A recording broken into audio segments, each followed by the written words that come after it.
Doctor Bhuvaneswari பேசுறேன், Aadhisha holistic homeo clinic. இன்னைக்கு நீங்க தெரிஞ்சுக்க போறது உணவை பத்தி. என்ன டாக்டர் திடீர்னு உணவுன்னு சொல்றீங்க அப்படின்னு கேக்குறீங்களா? இன்று உலக உணவு தினம். அதனால உணவோட மகத்துவத்தை சொன்னா மட்டும்தான், நீங்க தெரிஞ்சுக்கிட்டா மட்டும்தான் உடல் ஆரோக்கியம் எவ்வளோ தூரம் நல்லா இருக்கும் அப்படிங்கறத தெரிஞ்சுக்க முடியுங்க.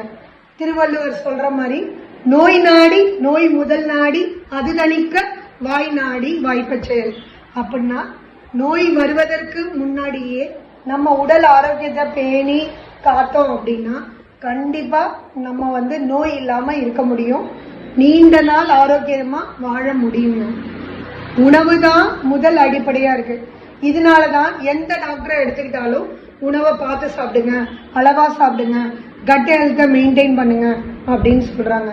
நம்ம சாப்பிட்ற உணவு முறையில தான் உடல் ஆரோக்கியமே அடங்கியிருக்குங்க.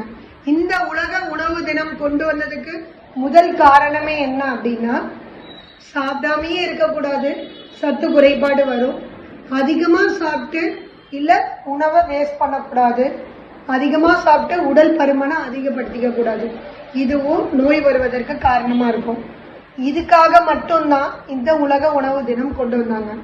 அப்போ என்ன மாதிரி உணவு முறைகள்லாம் எடுத்துக்கிட்டா நல்லது அப்படிங்கறத அடுத்த வீடியோல பார்த்து தெரிஞ்சுக்கோங்க. இது மாதிரி தகவல்களை தெரிஞ்சுக்கிறதுக்கு என்னோட யூடியூப் சேனல், இன்ஸ்டாகிராம் பேஜை தொடர்ந்து ஃபாலோ பண்ணுங்க. நன்றி.